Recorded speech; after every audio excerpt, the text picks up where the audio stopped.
Coucou guys, aujourd'hui je vous montre la recette du fouti de la flemme. Donc le fouti que tu fais quand tu es fatigué, tu veux mettre tout en même temps, tu n'as pas le temps. Et puis c'est quelque chose de différent que le fouti habituel. Donc là j'ai mis mes légumes de fouti là déjà dans l'eau à bouillir. Et là je sors mon barabara, le riz brun qu'on appelle ici. On va le laver très très bien et on va le réserver de côté. Donc là, une fois que nos légumes sont bien cuits, on va maintenant mettre le riz à l'intérieur. Et pourquoi c'est flou comme ça? Donc, j'ai mis le riz à l'intérieur. Regardez. Pas forcément quand les légumes sont cuits, mais il faut quand même attendre un petit peu plus. Donc là, ça va cuire en même temps, petit à petit. Regardez. Le riz brun est différent du riz blanc. C'est pas facile de cuire le riz brun, honnêtement. Si c'était le riz blanc, là, c'était déjà fini. Mais le riz brun, il faut quand même mettre beaucoup d'eau. Là, on voit que c'est pas assez cuit. Donc, je dois remettre encore de l'eau. De préférence, de l'eau chaude. Mais si vous n'en avez pas, vous pouvez mettre de l'eau froide aussi. Donc, là, on va refermer et continuer la cuisson.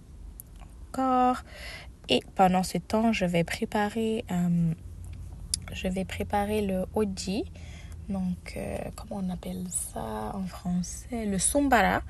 Donc, quand le sombara il dure trop dans le placard, ça a un petit goût, ça enlève le goût du sombara. Ce que moi je fais, j'essaie de le remettre dans la poêle et essayer de le mettre au chaud. Une fois au chaud, vous allez voir, on va avoir une nouvelle odeur du sombara. J'ai mis aussi le bonga aussi. Donc, on va mélanger tout ça. Vos voisins vont se plaindre, mais vous allez bien manger. Parce que c'est pas tout le monde qui aime l'odeur du sombara et l'odeur du poisson fumé, du poisson séché. Donc là, je fris ça doucement. Et ça va être à mettre dans le riz. Donc, une fois que le riz va être bien cuit vers la fin, on va mettre ça là-bas pour donner une bonne odeur. Donc là, on voit que le riz est bien cuit maintenant. Bientôt, reste un petit peu. À partir de là, on peut déjà mettre notre sombara dedans. Donc, c'est ça. Si vous avez regardé la vidéo jusque-là, n'hésitez pas à vous abonner pour me donner de la force, de liker, de commenter. Si vous avez des suggestions de qualité de vidéo, je sais que la qualité, c'est pas la meilleure.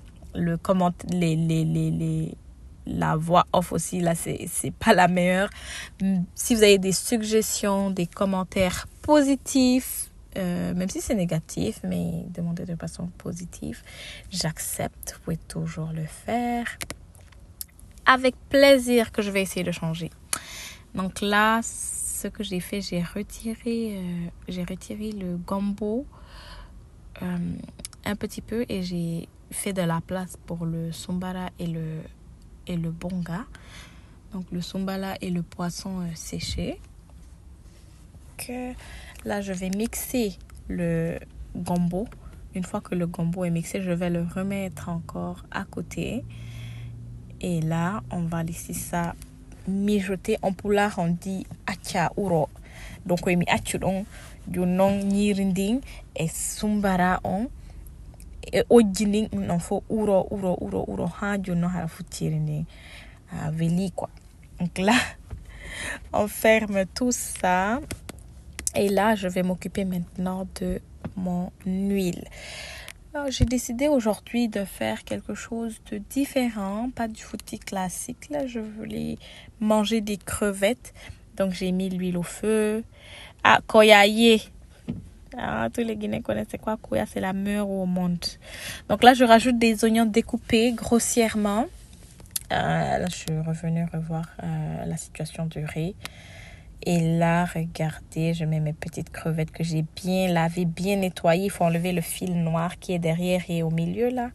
Donc, j'ai tout enlevé. Je mets du sel. Et on va attendre que les crevettes soient toutes bien cuites. Et après ça, regardez. Ah, c'est déjà prêt. On sent que ça va être bon encore, comme d'habitude. Comme d'habitude. Et là, ça c'est tellement facile. Là, tu vas juste tout mélanger. Tu mélanges le oji, le bonga, tout avec le taco. Et là, tu mets dans ton assiette et tu mets l'huile et tu manges. Aussi simple que ça. C'est vraiment le footy de la flemme. Le footy de je veux rien faire ou tout mélanger en même temps. Je veux pas trop me fatiguer, quoi. Donc, c'est ça. Si vous avez essayé cette recette et que vous avez aimé, n'hésitez pas à me le dire. Si vous n'avez pas aimé, n'hésitez pas à me le dire aussi. Sinon, il y a toujours une recette de footy classique sur ma chaîne que vous pouvez regarder. Le footy sexy classique. Mais ce footy-là aussi, ça peut passer. Ok, donc au revoir mes gens. Bisous. Bye.